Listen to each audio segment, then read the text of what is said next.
Bonjour à toutes, bonjour à tous. Nous sommes prêts à vous offrir le bonheur à Matin Bonheur sur RTI1, amis téléspectateurs. Merci de nous faire confiance et merci d'être toujours de plus en plus nombreux devant vos écrans pour nous suivre. Nous serons ensemble jusqu'à environ 7h30. Et aujourd'hui, la famille est à l'honneur, amis téléspectateurs. Nous allons nous intéresser justement à ce qu'il faut faire pour accompagner comme il se doit nos enfants durant cette période d'examen. Déjà, on parle de baccalauréat, les examens sportifs ont déjà commencé. Plein de succès à tous les élèves, plein de succès. Et surtout, n'oubliez pas, on compte sur vous parce que c'est une année dédiée à la jeunesse et la Côte d'Ivoire compte sur vous. Allez, on commence maintenant avec la météo.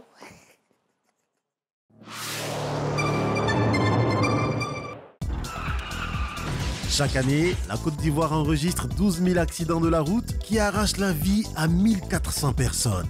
Dans sa nouvelle saison, Code Conseil, votre magazine dédié au code de la route et à la sécurité routière, vous indique les bonnes attitudes à adopter sur les routes pour minimiser les risques d'accidents. Retrouvez-nous sur Code Conseil tous les dimanches après le JT de 13h sur RTI1. Code et conseil vous est offert par Safe Steps, Sécurité routière Afrique de Prudence Foundation.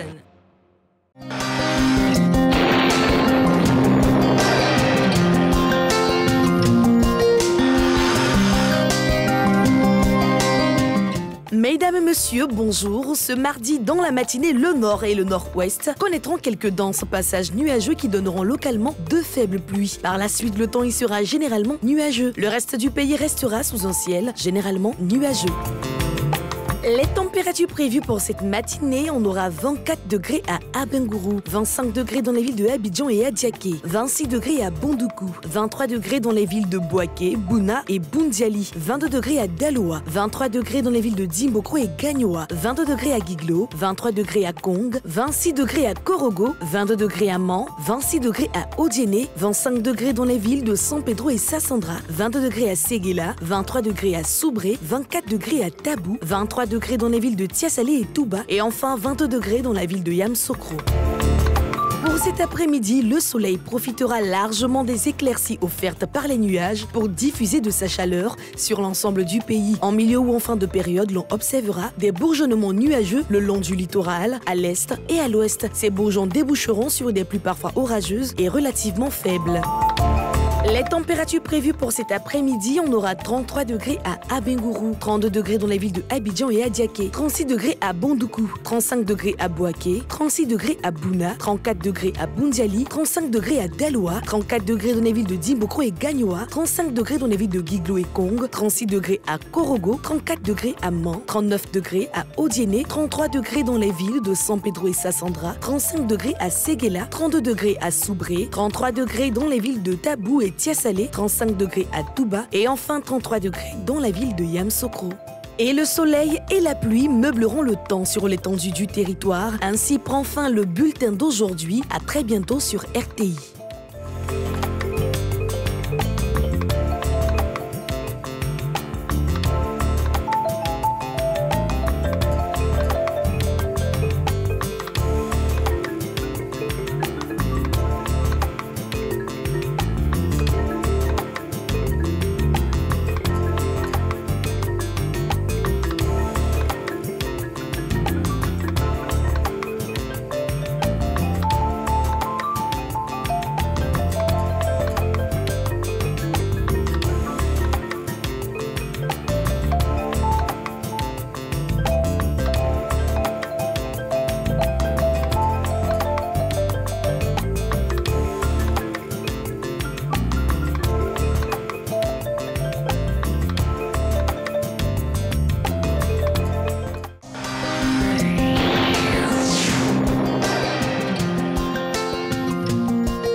Très belle journée à toutes et à tous. Merci de nous suivre. Le Premier ministre reçoit l'envoyé des Nations Unies contre l'insécurité routière. Ce lundi, à la primature, Jean Taude, accompagné du ministre des Transports, a échangé avec Patrick Hachi sur le contenu de la rencontre. Voici le reportage de Franck Aquadio.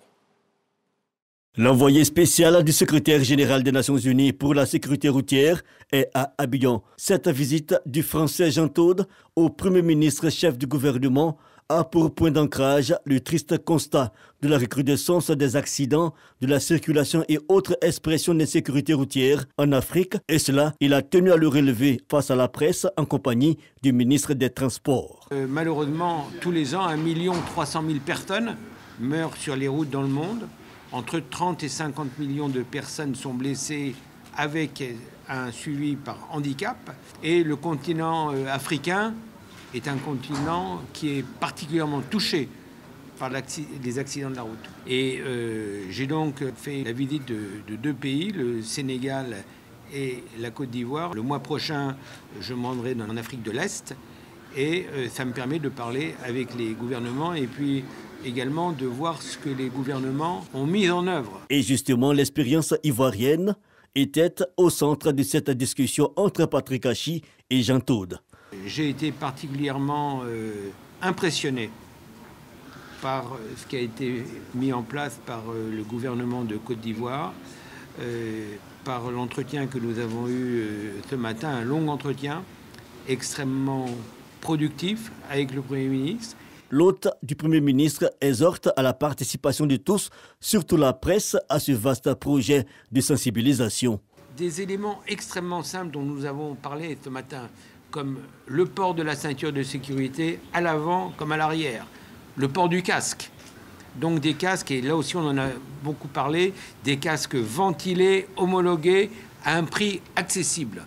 Donc ça, il faut absolument promouvoir ça pour les 2 roues. Et puis le contrôle de la vitesse. C'est pour ça qu'hier, le contrôle qui a été fait était vraiment pour moi un moment de privilège. Privilège, car la veille, Jean Todt a participé à plusieurs activités terrain relatives aux dispositifs sécuritaires routiers innovants à travers le district d'Abidjan. Notons que le représentant des Nations Unies pour la sécurité routière est ancien directeur administratif d'entreprise de Formule 1 et ex-président de la Fédération internationale de sport automobile. Il n'est pas son premier séjour en Côte d'Ivoire.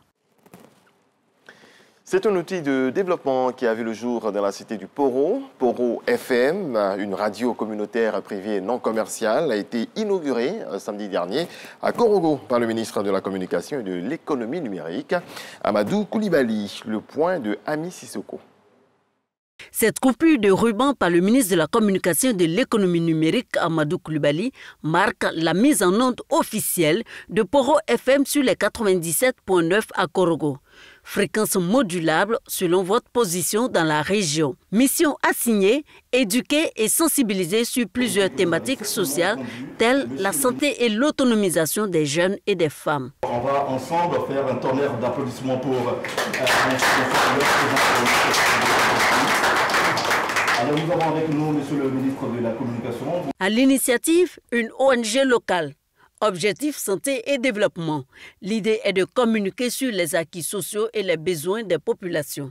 Nos populations bénéficient de différentes interventions de la part de l'État, des partenaires au développement et des organisations non gouvernementales.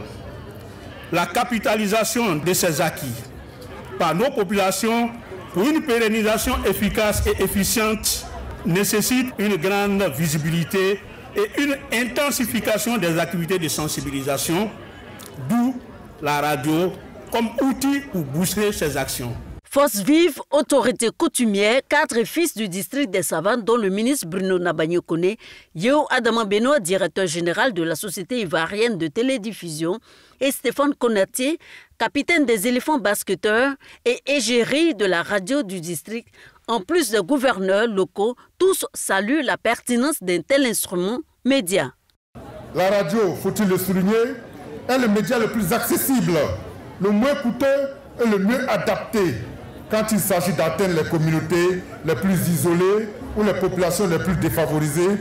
Le ministre gouverneur a adhéré pleinement au processus de son implantation et a y apporté, par la même occasion, son soutien à toutes les activités de développement qui y seront menées. À travers cette radio, c'est des messages qui vont être passés.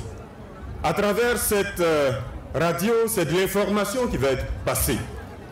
À travers cette radio, c'est de l'éducation qui va être donnée à nos populations. Cette radio va unir davantage le peuple sénoufo.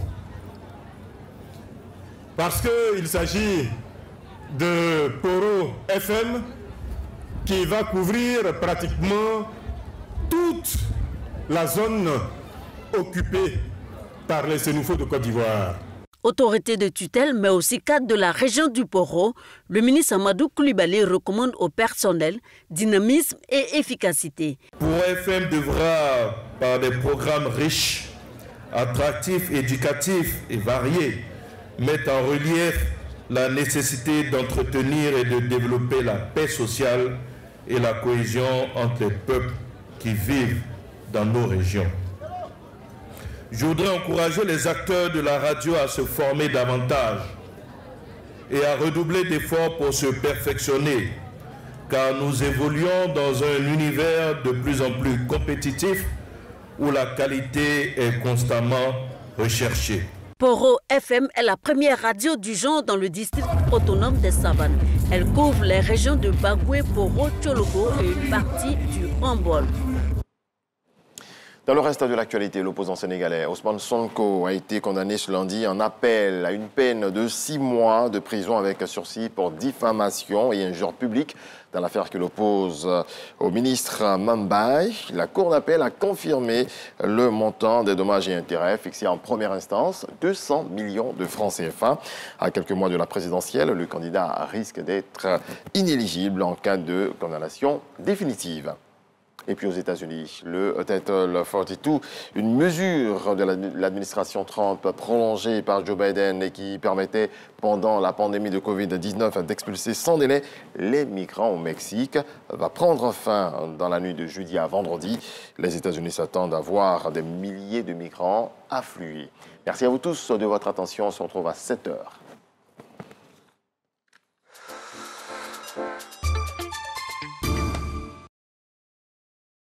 Sous la coprésidence de Françoise Remarque, ministre de la Culture et de la Francophonie, Maria Toukoné, ministre de l'Éducation nationale, ESCOM présente le célèbre couple malien Tonton Pal et Bingili Bakaka en concert inédit à Abidjan.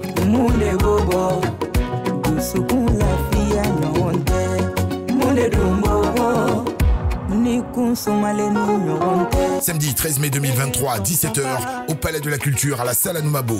Passe 10 000 francs CFA, VIP 25 000 francs CFA. Tickets en vente au restaurant L'Exotique Cocody, Palais de la Culture de Trécheville. Agence RTI Cosmencio Pougon, RTI Cocody, chez Hassan 220, Mimi Kachi Compagne. Marraine, honorable Traoré Mariam, député de Tingrela.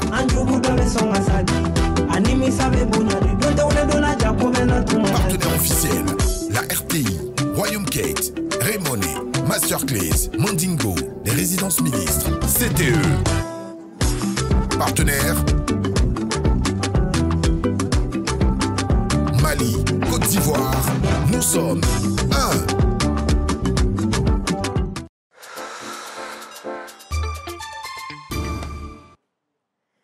Nous vous avons promis le bonheur, amis téléspectateurs, et le bonheur passe aussi par une remise en forme. On y a pensé, c'est pour cela qu'on vous invite à reproduire, à reprendre tous ces mouvements que le coach Jocelyn Athé nous propose. C'est dans la rubrique Fitness.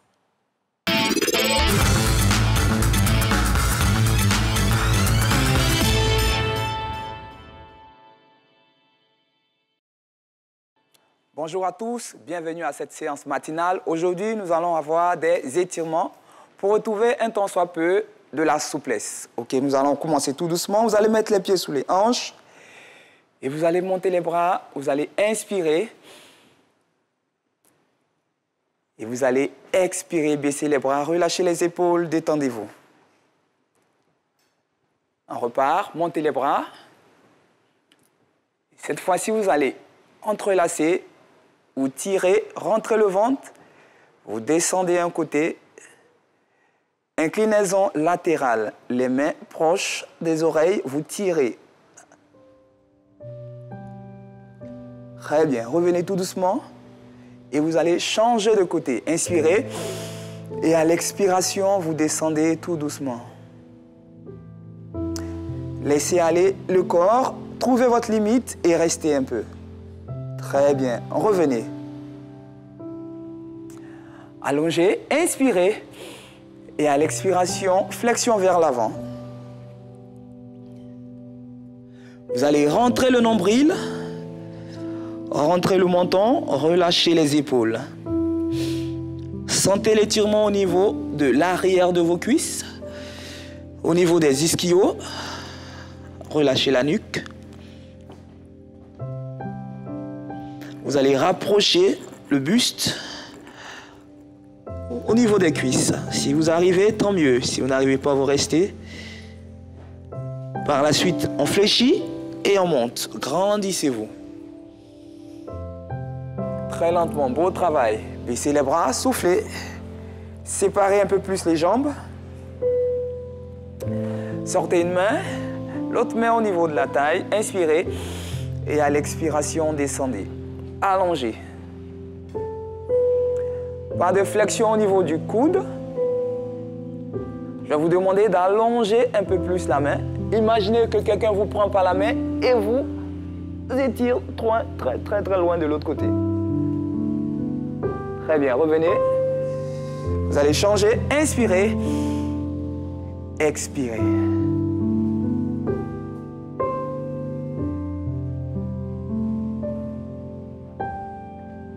Revenez doucement. Allez. On va aller. Gardez les deux jambes tendues, inspirez et vous descendez. Si vous sentez que ça tire beaucoup fort au niveau du genou, vous pouvez fléchir légèrement et rapprocher le buste. Si vous êtes à l'aise, vous gardez la jambe bien tendue. Très bien. Remontez. On va changer de côté tout doucement. Jambes tendues, inspirez. Et à l'expiration, descendez tout doucement.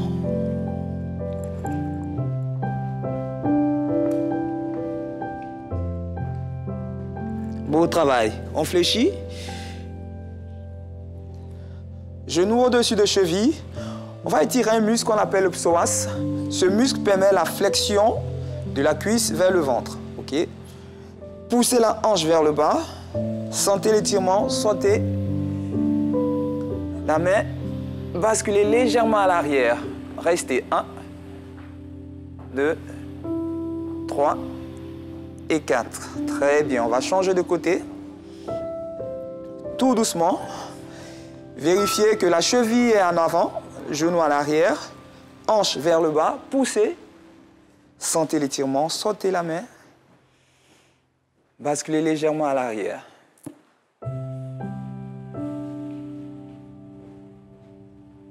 Beau travail. On revient au centre. On va finir avec cet exercice. Gardez les jambes au sol. Pieds au sol. On pose paume des mains. Et là, basculez légèrement à l'arrière. Essayez de garder les deux jambes bien tendues. N'oubliez pas, si vous sentez un peu que ça tire trop, vous pouvez fléchir légèrement. Poussez.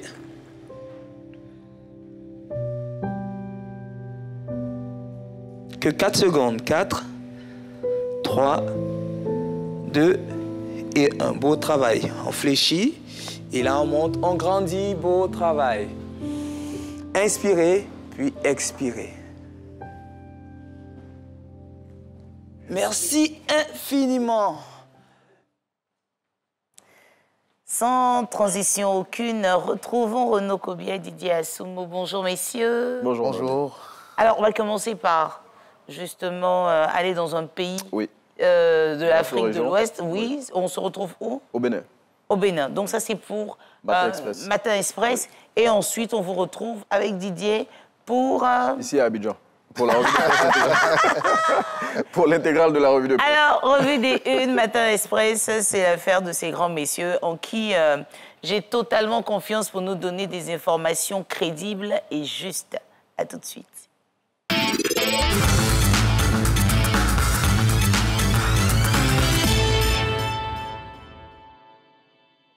Un matin express de ce jour nous conduit au Bénin où nous retrouvons avec grand plaisir notre confrère Romuald Visso après une longue période d'absence. Bonjour Romuald, le premier sujet que nous allons traiter avec vous concerne un jeune comptable qui a abandonné les chiffres pour se mettre au service de l'environnement et à partir de feuilles mortes, il réalise du charbon écologique.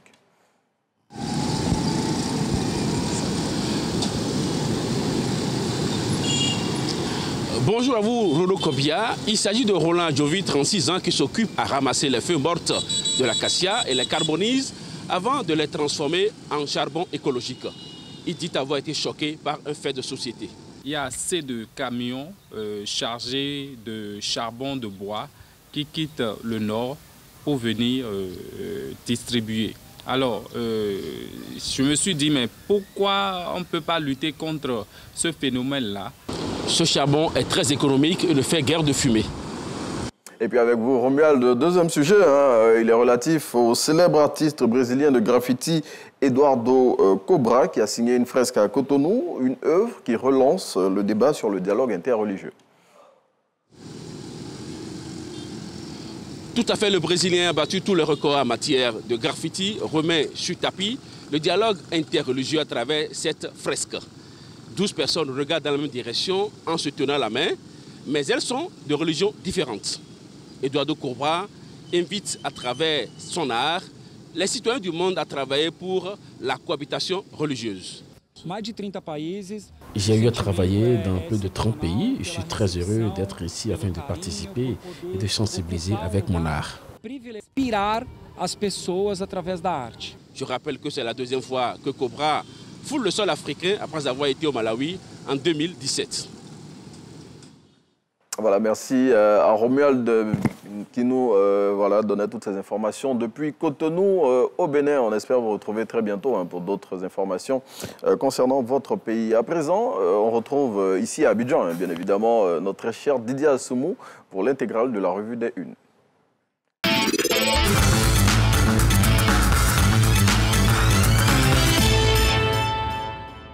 Didier qu'on prend plaisir à retrouver également. Bonjour Didier. Bonjour Renaud. Avec vous, on parle de la revue de presse intégrale et on démarre avec l'Inter qui nous apprend qu'une application mobile a été mise sur pied par le Conseil national de lutte contre la vie chère pour lutter contre les abus. Effectivement, Renaud, le gouvernement ivoirien ne ménage aucun effort pour lutter donc justement contre la vie chère. Après avoir permis de juguler les prix des premières denrées alimentaires, des denrées de nécessité, voilà que le gouvernement vient de mettre en place une nouvelle application mobile pour lutter contre les abus. C'est l'Inter qui nous l'apprend à sa une ce matin. Effectivement, oui. Souleymane Diarra-Souba, ministre du Commerce et de l'Industrie et de la promotion des PME, a procédé ce lundi au lancement officiel d'une application dénommée Contrôle Citoyen. Il est mis en œuvre avec la collaboration du Conseil national de lutte contre la vie chère. Concrètement, Renaud, il s'agit donc pour le gouvernement de permettre aux citoyens de participer donc au contrôle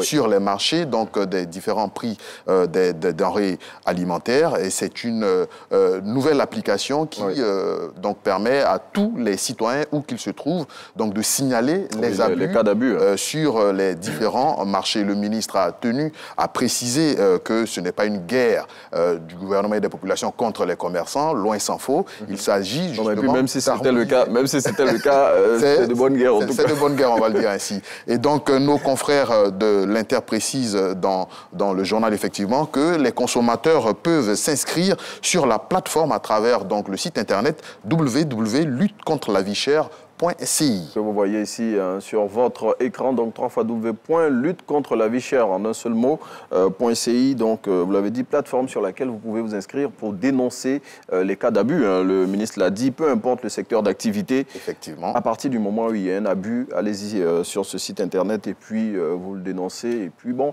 les services du Comité national de lutte contre la vie chère vont se déployer dans les zones concernées pour pouvoir interpeller les personnes qui sont auteur de ces abus. Autre titre avec vous, Didier, c'est Soir Info qui nous dit que le barreau ivoirien ne badine pas.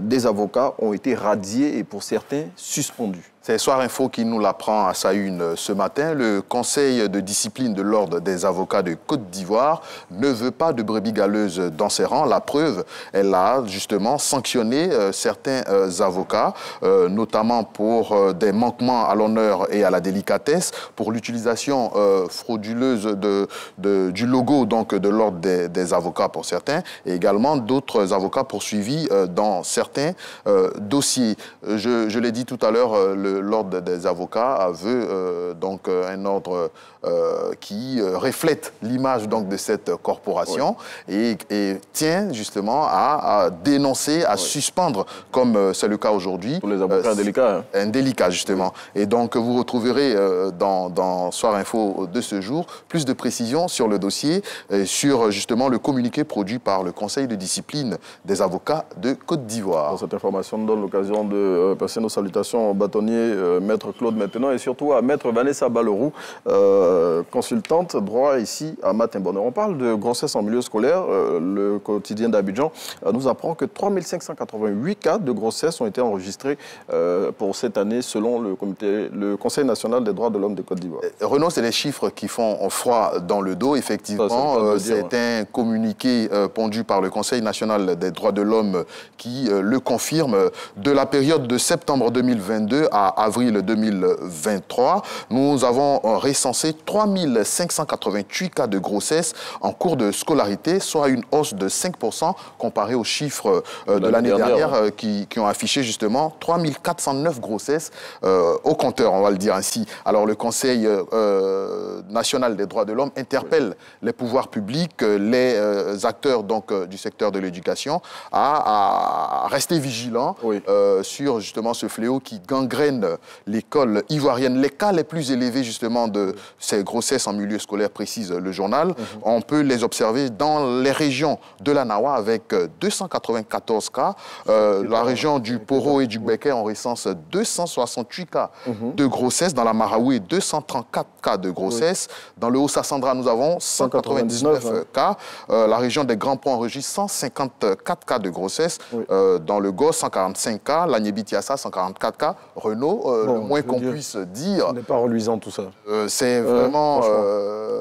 c'est inquiétant. Inquiétant, on va le dire. C'est le cas de pousser la sensibilisation auprès des élèves. Depuis les États généraux donc, de l'éducation nationale, le ministère en charge donc, de ce secteur met un point d'honneur à juguler donc, ces fléaux, comme on l'a dit, qui gangrènent l'école ivoirienne. Il faut souligner justement que le taux de scolarisation de la jeune fille en Côte d'Ivoire reste encore très faible. 47... C'est l'une des raisons aussi. Justement, nous avons 47% de filles scolarisées contre 63% d'hommes scolarisés. Et si nous ajoutons à cela donc, les cas de grossesse en milieu scolaire, on peut le dire, c'est un véritable phénomène qu'il faut bouter hors des écoles ivoiriennes. Bon, parce que l'objectif du gouvernement est d'établir la parité entre les taux de scolarisation entre les garçons et les jeunes filles. Mais bon, s'il y a des cas de grossesse qui viennent mettre à mal les efforts du gouvernement, eh bien, il faut continuer à sensibiliser et surtout sanctionner les auteurs de grossesse.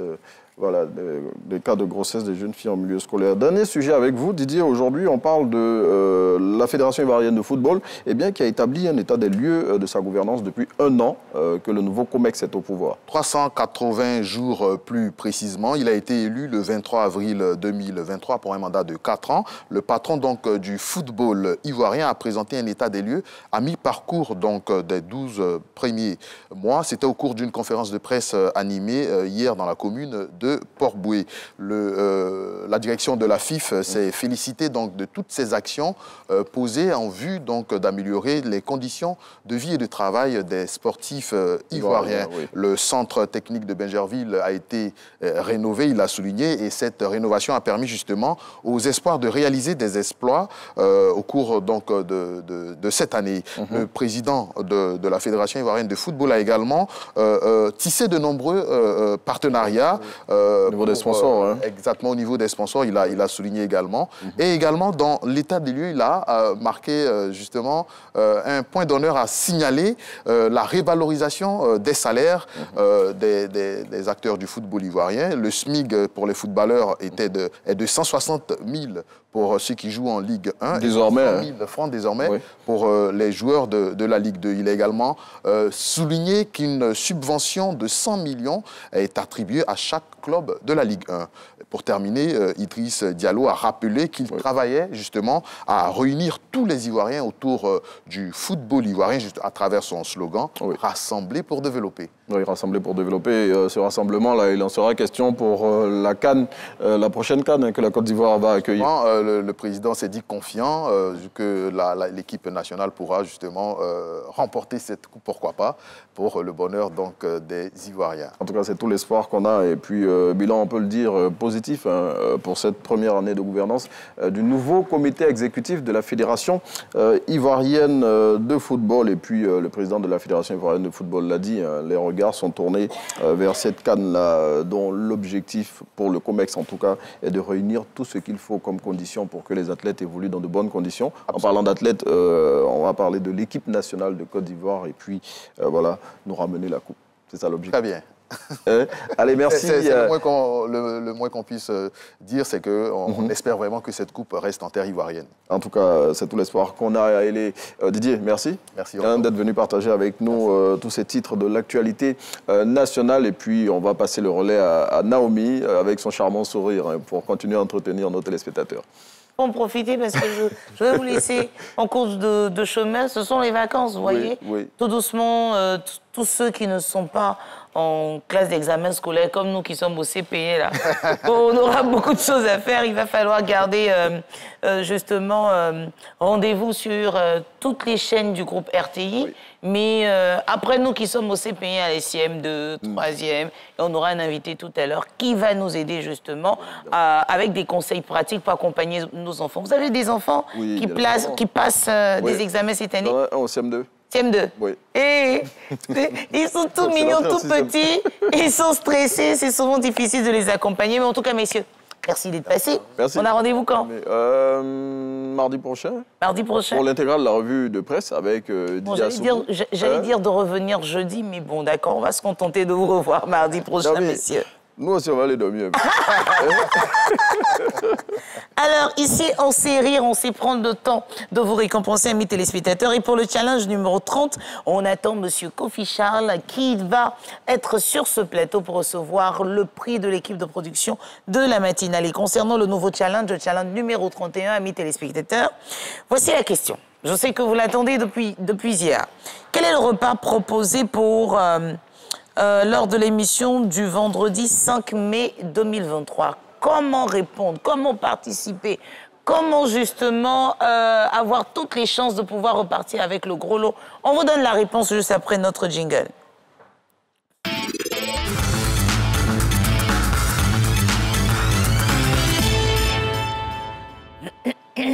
Désolée pour la gorge, amis téléspectateurs, j'ai un chat dans la gorge et cela me permet de vous dire de faire attention. Il pleut, il fait chaud, il y a la poussière en même temps, c'est pas évident, il y a comme un vent de grippe. Attention, protégeons-nous. Alors, quel est le repas proposé lors de l'émission du vendredi 5 mai 2023? Comment jouer? Vous prenez votre téléphone et vous nous envoyez votre réponse par message via WhatsApp, amis téléspectateurs, au 07 48 75 44 76. 07 48 75 44 76. Quel est le repas proposé lors de l'émission du vendredi 5 mai? C'était vendredi dernier. Après, c'est le repas que vous avez déjà proposé en images. C'est de la sauce graine? Non, pas forcément. Envoyez-nous vos différentes réponses et soyez la première personne à nous donner la bonne réponse afin de repartir avec le gros lot de l'équipe de Matin Bonheur. Il est 7h dans quelques secondes et à 7h ici, on suit le flash d'information.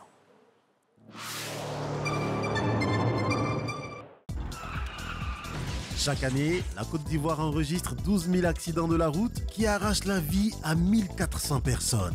Dans sa nouvelle saison, Code Conseil, votre magazine dédié au code de la route et à la sécurité routière, vous indique les bonnes attitudes à adopter sur les routes pour minimiser les risques d'accidents. Retrouvez-nous sur Code Conseil tous les dimanches après le JT de 13h sur RTI 1.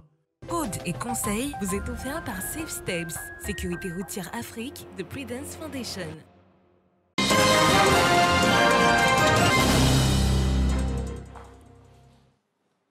Coup d'œil sur l'actualité. Merci à vous tous de nous rejoindre. Baccalauréat 2023, les épreuves physiques ont démarré ce lundi 8 mai. Voici l'ambiance qui a prévalu au lycée classique d'Abidjan ce premier jour. C'est avec Sephora Zegui. Lycée classique d'Abidjan, première journée des épreuves physiques du baccalauréat. Gymnastique, lancer de poids, saut en longueur et course de vitesse pour départager les candidats. Émile, élève au collège moderne du plateau, projetait de lancer son poids sur 11 mètres en arrivant ce matin. Son tour achevé, il obtient satisfaction. J'ai peut-être lancé 11, mais par la grâce de Dieu, j'ai réussi à lancer 10, donc on sait que ça peut aller. On a essayé de faire de notre mieux. Enthousiastes, car prennent part pour la première fois à ces épreuves physiques, les candidats mettent la chance de leur côté pour avoir le maximum de points.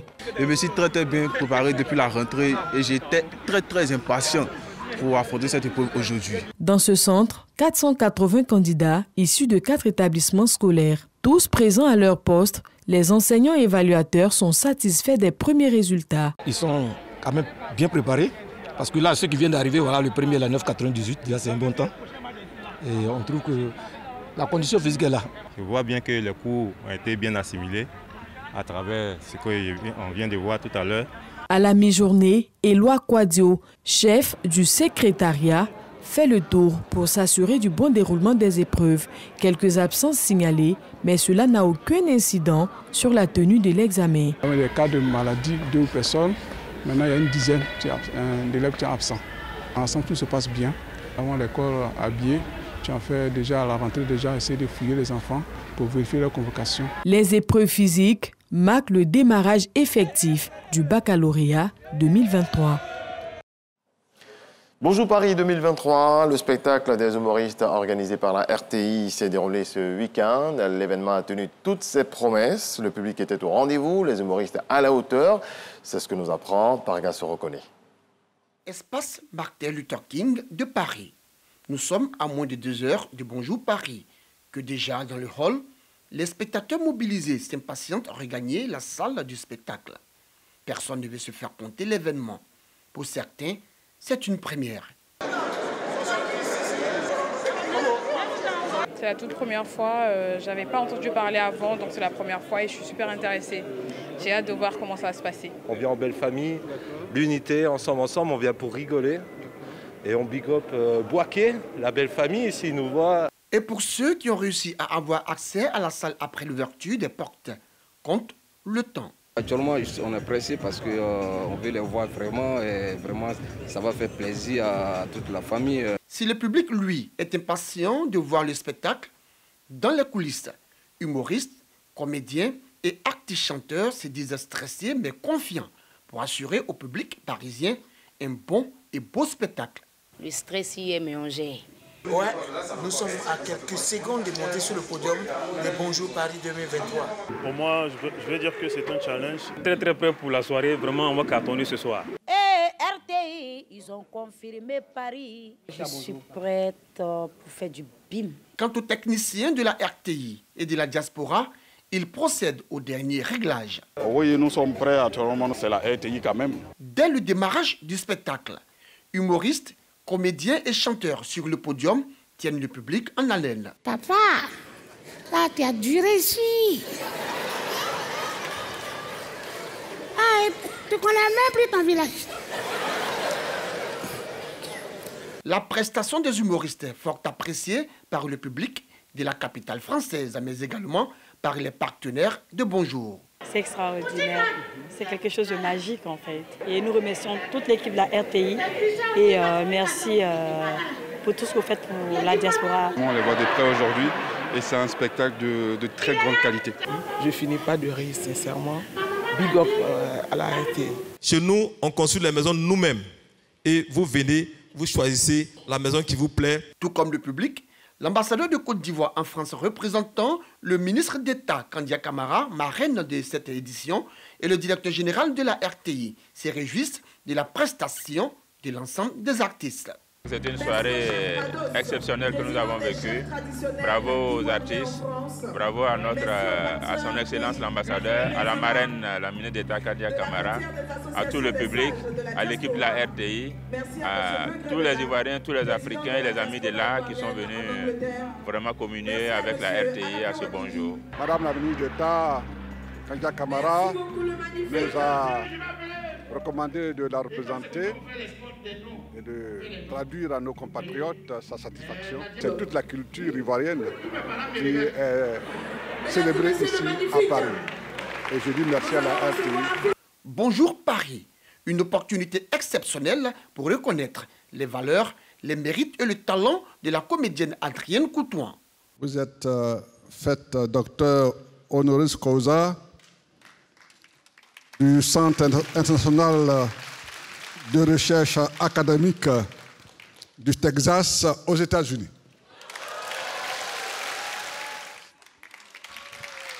Voilà, Adrienne, aujourd'hui ce n'est pas un message, c'est un trophée pour tout ce que tu as rendu comme service à l'art et à la culture de la Côte d'Ivoire, de l'Afrique et pas seulement. Merci et bravo pour tout.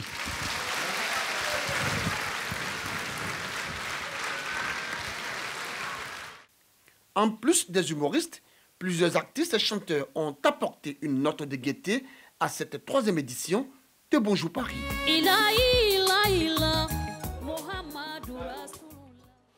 Très belle fête en tout cas. Dans le reste de l'actualité, au Gabon, longtemps attendu, l'opération de révision de la liste électorale démarre ce mardi.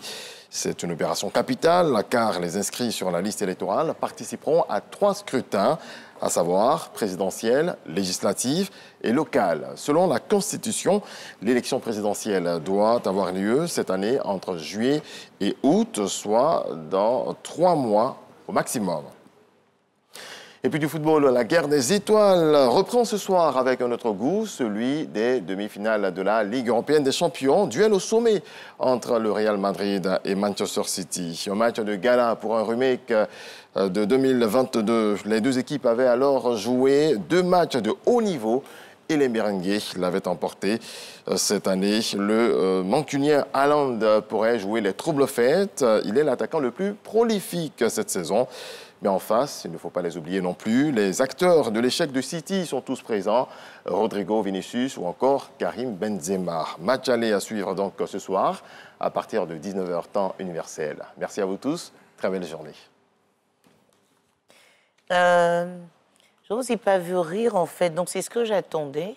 Parce qu'on sait que Bonjour est votre émission, est votre rendez-vous préféré. Impression après l'escale de Paris qui, j'ai l'impression, ferme la boucle de la tournée de Bonjour. Ouais, c'est un beau spectacle. C'est un beau spectacle, haut en couleur. Je pense que cette année, la RTI a mis les bouchées doubles et ça s'est très bien passé. Je pense qu'on pourra avoir les images en long et en large. Voilà. Voilà, pour pouvoir également vivre l'événement comme il se doit. Dommage pour nous qui n'y étions pas. Peut-être qu'on vous verra, vous, comme acteur, peut-être l'année prochaine, pour Bonjour 2024. Merci Régis. Merci. Excellente journée, on le retrouve demain. J'ai essayé de le sortir un peu de son ton solennel. Vous avez vu son magnifique sourire. Je ne suis pas la seule à rire comme il le faut sur ce plateau. Allez, on continue avec une belle découverte, amis téléspectateurs. Nous sommes au 2e jour de découverte de la région de l'Agnébi-Tiessia. Et aujourd'hui, c'est à Amangbe. Amangbe que nous vous emmenons pour destination matinale.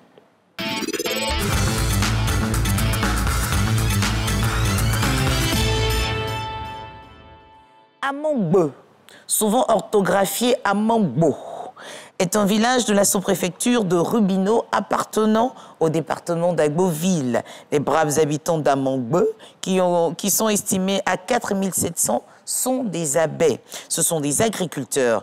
Ils cultivent le café, le cacao, le palmier à l'huile, la banane plantain et des cultures vivrières telles que le gombo, l'arachide, le piment ou encore l'aubergine. Sur le plan culturel, Amangbe est très riche. Il reste fortement attaché à ses racines ancestrales. C'est d'ailleurs pour cette raison qu'on y pratique à ce jour le Ndolé, qui est une danse de réjouissance lors des grandes cérémonies. On retrouve également à Amongbe des blocs de granit qui sont considérés comme sacrés et sont devenus un attrait touristique du village. Alors, quand on parle de Ndolé, attention, clin d'œil à tous nos frères et sœurs du Cameroun, mais là, c'est une danse. Là, au Cameroun, c'est un repas, mais chez nous, quand on parle d'Ondolé, c'est une danse de Amongbe qui fait partie de la Nyebitiesa. Des villages voisins autour de la Mongbe sont Ayora, Kondiebouma, Atenguie, Sondiagno, Ananguie-des-Guiers,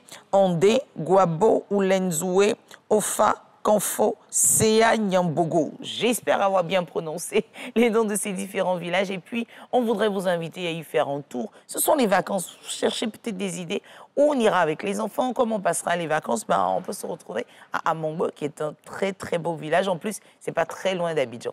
Nous l'avons annoncé, amis téléspectateurs, on a parlé justement de cette vague d'examens. Finalement, les parents sont les plus stressés. On a l'impression même que ce sont les parents qui vont passer l'examen. Il nous fait l'honneur de sa présence et il arrive, amis téléspectateurs. C'est notre invité du jour et son nom, c'est Fréjus Zamblé.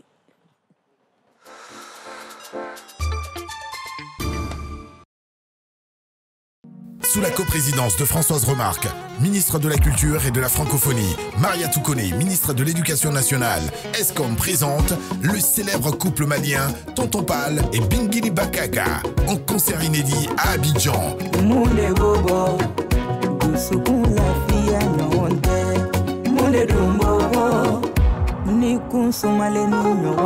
Samedi 13 mai 2023, 17h, au Palais de la Culture à la Salle Anoumabo. Passe 10 000 francs CFA, VIP 25 000 francs CFA. Tickets en vente au restaurant L'Exotique Cocody, Palais de la Culture de Trécheville. Agence RTI Cos Monsieur Pougon, RTI Cocody, chez Hassan 220, Mimi Kachi Compagne. Marraine, Honorable Traoré Mariam, députée de Tingrela.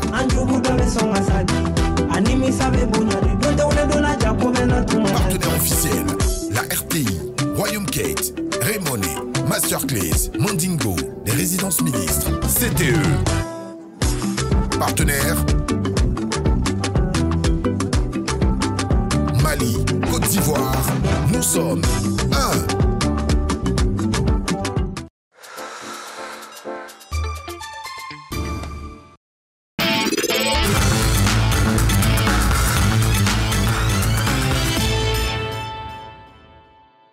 Comment accompagner son enfant dans sa préparation aux examens? C'est à cette grande question que va répondre le spécialiste en éducation et parentalité, M. Fréjus Zamblé, à qui on dit bonjour avec grand plaisir. Bonjour Naomi. Merci d'être avec nous, M. Zamblé. Merci. C'est une grande question. Hein. Oui. On revient sur ce point généralement à cette période de l'année. Exact. Mais avec le stress, c'est pas toujours évident de retenir les bons conseils, puisque la répétition est pédagogique. Merci de revenir nous dire comment nous devons nous comporter. Puis vous savez, il y a toujours de nouveaux parents face à cette épreuve.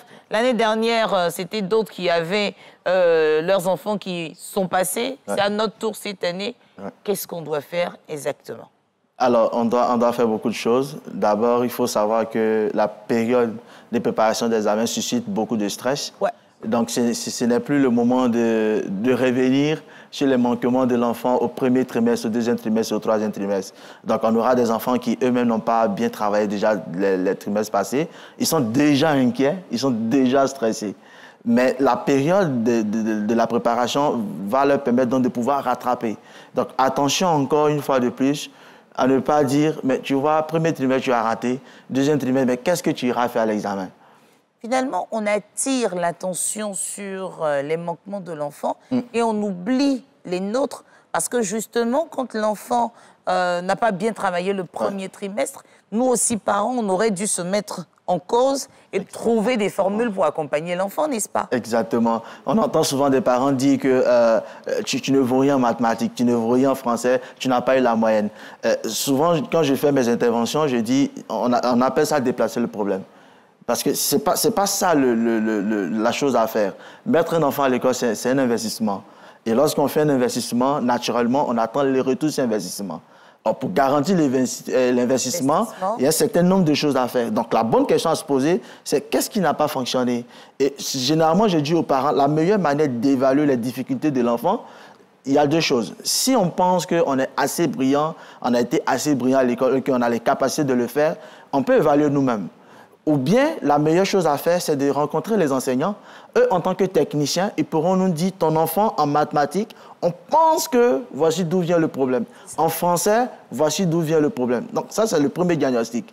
Le deuxième diagnostic va nous permettre donc de savoir, mais est-ce que les difficultés déterminées, est-ce qu'on peut résoudre ça? C'est ça. Encore une fois de plus... Surtout qu'il ne nous reste plus beaucoup de temps. Il ne reste plus beaucoup de temps. Donc, si je n'ai pas la capacité d'aider mon enfant là-dessus, je vais trouver... Il y a des cours de préparation, d'examen, ou bien même si j'ai recruté un enseignant, mais en ce moment, je peux lui dire exactement, voici la difficulté de l'enfant et comment aller un peu plus vite. Mais si on ne le fait pas, l'enfant va se rendre dans des cours de préparation, il va se mettre dans des cours de répétition, dans des cours de renforcement, mais il sera en train de perdre son temps parce que la difficulté n'a pas encore été identifiée de façon exacte. En parlant des parents qui réprimandent, permettez-moi de citer un exemple. J'ai ma sœur à Poitiers que j'embrasse bien fort, qui a grondé son fils. Mais je vous dis, hein, mais gronder son fils parce qu'il a eu 16 sur 20. En fait, l'enfant a l'habitude d'avoir soit 20 sur 20, soit 19, il est vraiment excellent.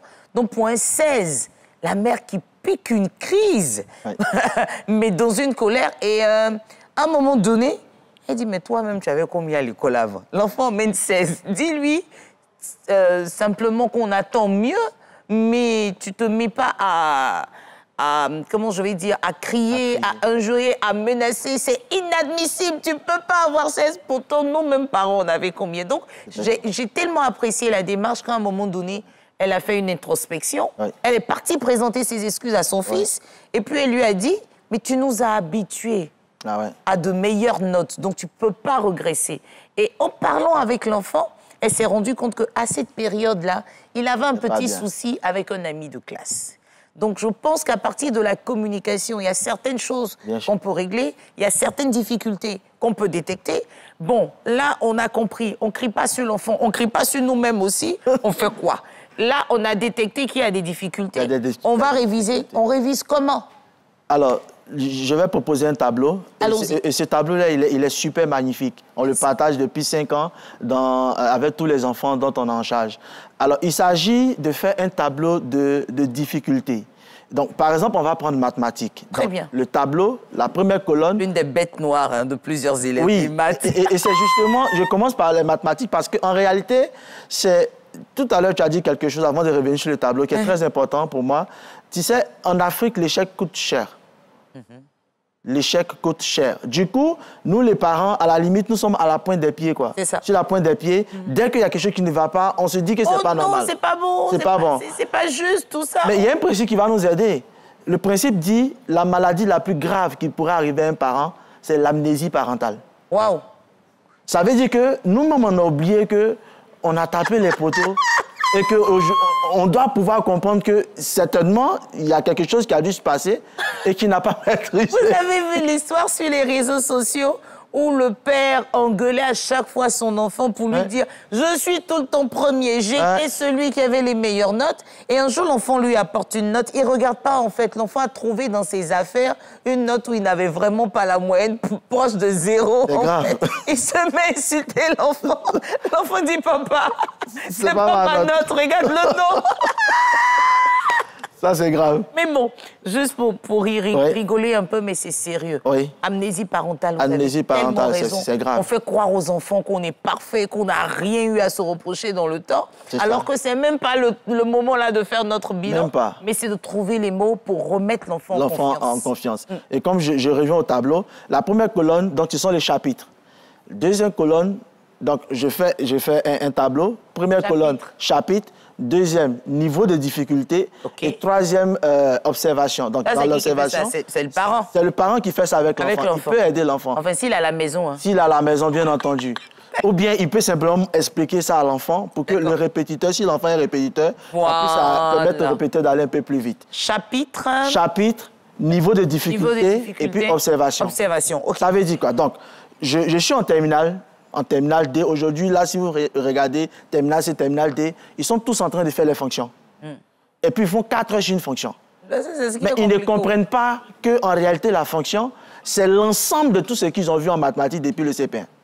Donc, c'est la somme de tous les chapitres qu'on a vus.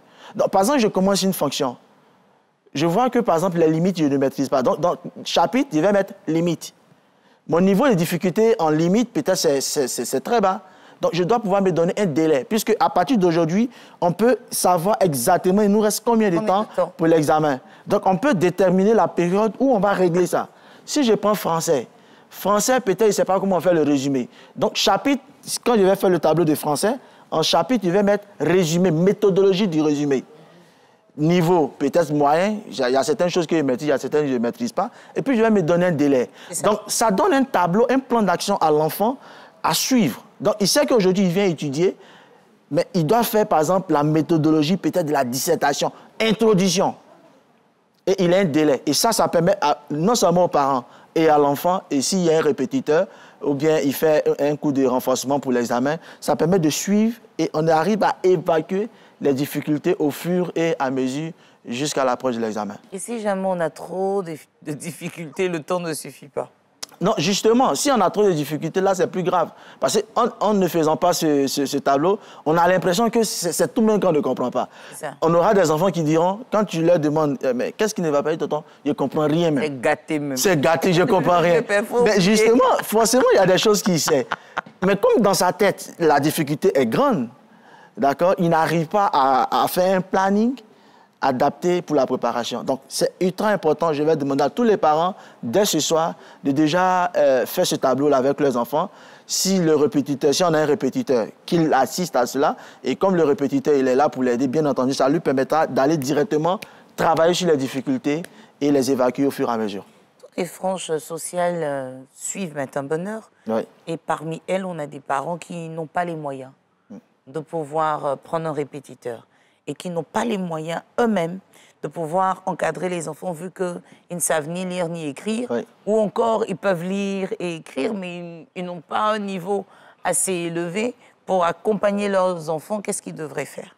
Le meilleur répétiteur que peut avoir un enfant dans sa vie, ce sont ses enseignants. Ce parent qui n'a pas les moyens de prendre un répétiteur, de faire des cours de prépa, au moins il a eu l'argent pour mettre l'enfant à l'école. Ouais. Donc, ces enseignants-là sont ses répétiteurs. D'ailleurs, c'est un sujet, peut-être on aura le temps de le débattre. Ce n'est pas très conseillé même d'avoir des répétiteurs. Parce qu'effectivement, ce n'est pas tous qui ont la pédagogie. Ils n'ont pas tous la pédagogie enseignée à l'école. Donc, ce parent-là, il va simplement se rendre à l'école.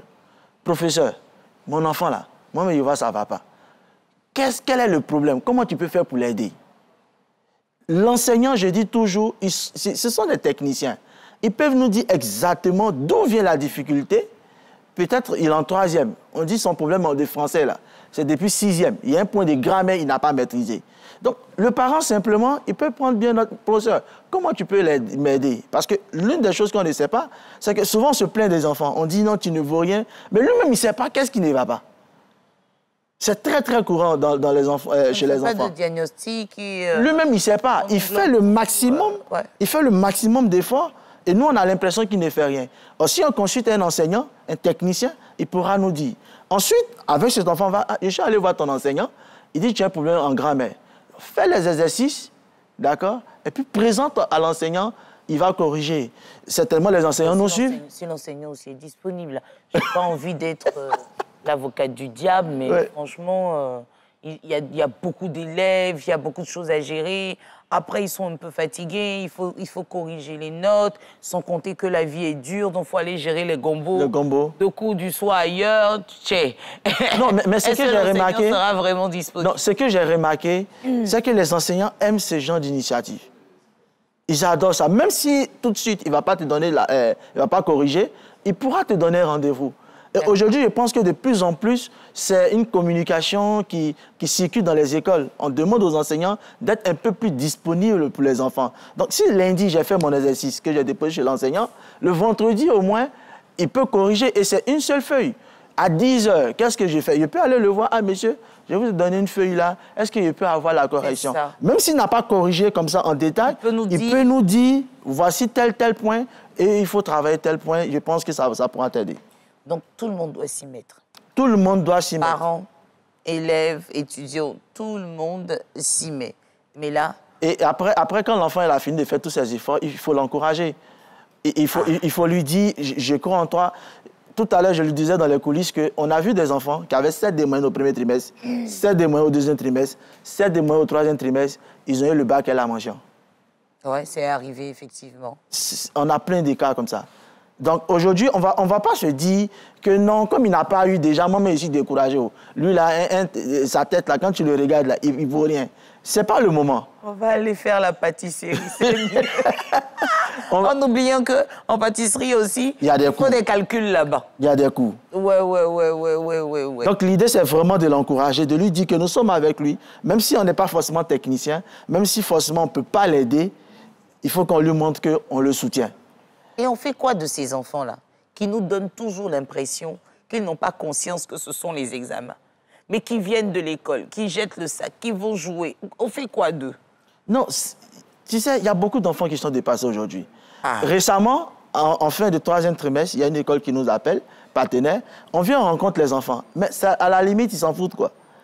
Et quand on parle avec eux, ils nous disent, tonton, examen là, je vais aller faire quoi là? Et moi-même, on dit, je suis bête.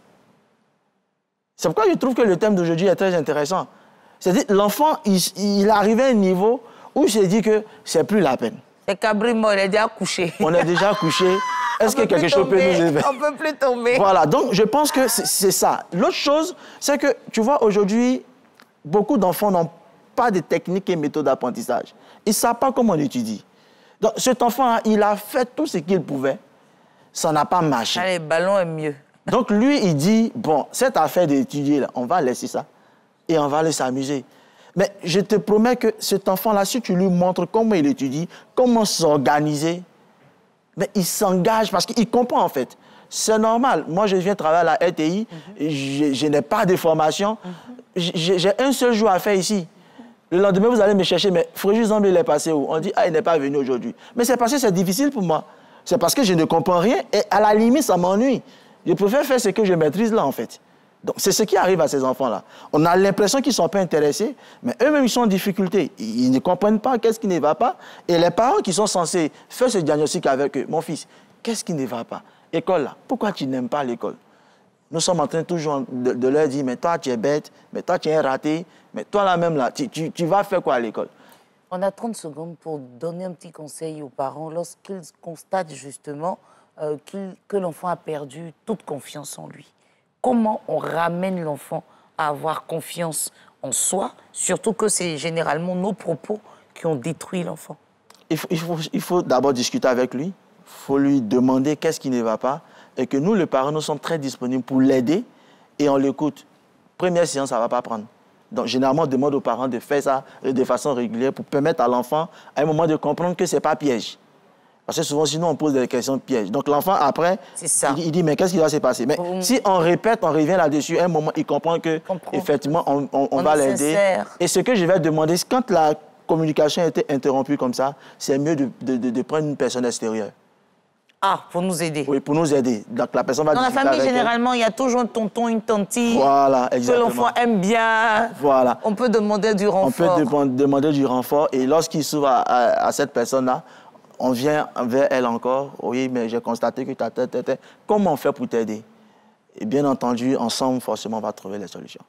On ne pourra pas répondre en détail, forcément, en 10-15 minutes sur ce plateau.